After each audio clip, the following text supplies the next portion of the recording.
Hello everyone. Moving on to next chapter, we will start chapter number 3, and the title of the chapter is Tarot's Reward.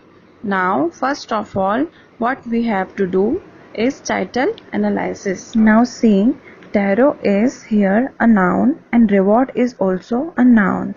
The chapter Tarot's Reward is a Japanese story.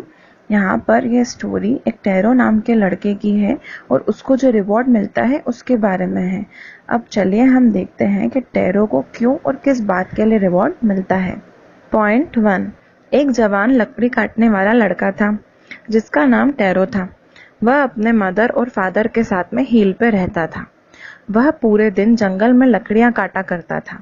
Chopped का मतलब काटना होता है, छोटे छोटे pieces में काटना। वह बहुत मेहनत से काम करता था, मगर वह काम ज्यादा करता था और कम कमा पाता था। इस बात से दुखी हो जाता था। वह अपने पेरेंट्स का बहुत ध्यान रखता था, मगर उनकी सारी ज़रूरतें पूरी नहीं कर पाता था, लेकिन वह उनकी सारी ज़रूरतें पूरी करना चाहता था। मूविंग ऑन टू पॉइंट 2, एक शाम की बात है जब टैरो और उसके पेरेंट्स अपनी हट मतलब झोपड़ी के कॉर्नर पर बैठे थे। तब वहां जोर से हवा चलने लगी। वह हवा आवाज करती हुई झोपड़ी के बीच की गैप से होती हुई चारों तरफ चल रही थी। विसल मतलब आवाज करना और क्रैक्स ऑफ हट का मतलब झोपड़ी के जो बीच में गैप्स होती है वो। तब उन सभी को बहुत ठंड लगने लगी। अचानक से टैरो के फादर कहते हैं कि काश उनके पास एक सेक का कप होता जिससे उनके गर्माहट मिल पाती। सेक एक पॉपुलर जापान का ड्रिंक है जो सर्दियों में गर्माहट देने के लिए पिया जाता है। पॉइंट 3, यह सुनकर टैरो सबसे ज्यादा दुखी हो जाता है क्योंकि जो सेक होता है वह ड्रिंक बहुत एक्सपेंसिव आता है। एक्सपेंसिव का मतलब महंगा। अब टैरो खुद से पूछता है कि वह और ज्यादा पैसा कैसे कमाए, कैसे वह अपने गरीब बूढ़े पापा के लिए थोड़ा सा सेक ले आए ताकि टैरो उन्हें गर्मी के लिए उसे दे सके। टैरो ने अपनी मेहनत करने का सोचा। उसने सोचा कि अब वो और मेहनत करेगा। पॉइंट 4, अगली सुबह टैरो रोज से जल्दी उठा और जंगल की तरफ निकल गया। वह लकड़ियां काटता गया। तब तक सूरज चढ़ गया था और गर्मी बढ़ गई थी। गर्मी इतनी बढ़ गई थी कि टैरो को अपना जैकेट निकालना पड़ा। प्यास से उसका मुंह सूख गया था और उसके चेहरे पे पसीना ही पसीना हो गया था। स्वेट मतलब पसीना। तब वह अपने पिता के बारे में सोचता है कि काश उनमें भी उसी की तरह वार्मनेस होती। वार्म मतलब गर्म। यह सोचते सोचते वह और जल्दी जल्दी लकड़ियां काटने लगा। वह एक्स्ट्रा पैसों के बारे में सोच रहा था जो वह सेक खरीदने के लिए कमाना चाहता था। पॉइंट 5, अचानक टैरो ने चॉप करना रोका क्योंकि उसको कोई आवाज आई थी। वह आवाज पानी के बहने की थी, बट टैरो को कुछ याद नहीं आ रहा था कि वहां कोई पानी का स्ट्रीम है उस जगह में जंगल की।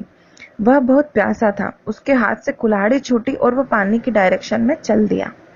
पॉइंट 6, टैरो ने बहुत सुंदर झरना देखा जो रॉक के पीछे छुपा हुआ था। तब उसने जल्दी से झुककर वह बहते हुए पानी में अपने हाथों से कप बनाकर रखा और पानी लेकर उसे अपने होठों पर लगाया। क्या वह पानी है या सेक है? नीलिंग मतलब झुकना। वह बार बार उसे चखने लगा और हर बार वह डिलीशियस सेक की तरह टेस्ट करने लगा, ना कि ठंडा पानी। डिलीशियस मतलब स्वादिष्ट। पॉइंट 7, टैरो ने जल्दी से अपने साथ लाया हुआ पीचर भरा। पीचर एक मिट्टी का पॉट होता है और घर की तरफ निकल गया। जब वह घर पहुंचा उसके फादर सेक से बहुत आनंदित हुए। डिलाइटेड मतलब आनंदित होना। एक घुट के बाद ही टैरो के फादर ने धूजना बंद कर दिया था। शिवरिंग का मतलब धूजना होता है। और उठकर खुशी से उन्होंने फ्लोर पर डांस किया। पॉइंट 8, उस दिन में दोपहर को एक पड़ोसी आते हैं। टैरो के फादर उन्हें सेक का कप ऑफर करते हैं। तब वह लेडी बहुत लालच से उसको पी जाती है और ओल्ड मैन को थैंक यू करती है। वह टैरो उस लेडी को उस मैजिक वाटरफॉल की स्टोरी सुनाता है। फिर वह लेडी वहां से थैंक यू बोलकर निकल जाती है। शाम होते होते यह मैजिक वाटरफॉल की स्टोरी पूरे विलेज में फैल जाती है। विलेज मतलब गांव। पॉइंट 9, उस दिन शाम को उनके घर पे आने वाले लोगों की भीड़ हो जाती है। हर इंसान वाटरफॉल की स्टोरी सुनता है और सेक का एक घुट पीता है। 1 घंटे से भी कम में वह पीचर खाली हो चुका था। पॉइंट 10, अगले दिन सुबह टैरो और जल्दी काम के लिए निकल जाता है। एक दिन पहले वह जल्दी निकला था, उससे भी ज्यादा जल्दी।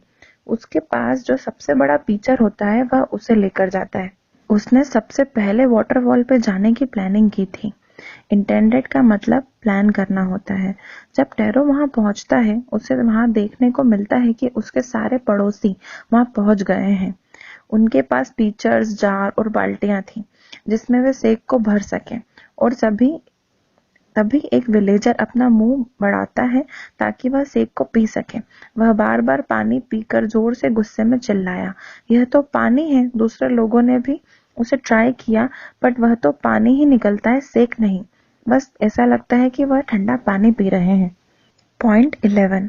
तब विलेजर्स चिल्लाते हैं कि वी हैव बीन ट्रिक्ड, हमारे साथ चाल चली गई है। चलो टैरो को ढूंढते हैं और इस वाटरफॉल में डुबो देते हैं। मगर टैरो भी चतुर था। वाइस मतलब चतुर। जो हो रहा था वह सब देख रहा था और छुपा हुआ था। लोग उसे ढूंढते हैं मगर किसी को वह नहीं मिलता है। पॉइंट 12। अपना गुस्सा और निराशा को एक्सप्रेस करते हुए विलेजर एक के बाद एक जाने लगते हैं। मटरिंग मतलब बातें करना।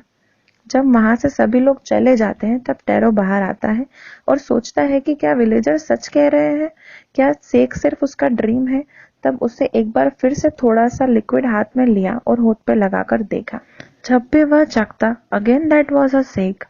अब हम समझ पा रहे हैं ना बच्चों कि क्योंकि टैरो एक बहुत अच्छा बेटा था तो उसे मैजिक वाटरफॉल ने उसे स्वादिष्ट सेक दिया, लेकिन बाकी सबको सिर्फ ठंडा पानी। पॉइंट 13। अब यह कहानी जापान के राजा तक पहुंच गई। एम्परर मतलब राजा होता है। तब उसने टैरो को अपने पास बुलाया और टैरो को 20 गोल्ड के सिक्के दिए। रिवॉर्ड मतलब इनाम। यह इनाम उसे अच्छा और काइंड होने के लिए मिला था। तब राजा ने वहां के सबसे सुंदर फाउंटेन का नाम टैरो रखा। राजा ने राज्य के सारे बच्चों को एंकरेज किया वो सब अपने पेरेंट्स का ध्यान रखें और उनकी बातें माने। एंकरेज मतलब प्रोत्साहित करना। So the moral of the story is, हमें अपने पेरेंट्स का ध्यान रखना चाहिए, लालच की जगह मेहनत पर फोकस करना चाहिए और बिना किसी चिंता के काम करते रहना चाहिए। अच्छे काम का फल जरूर मिलता है।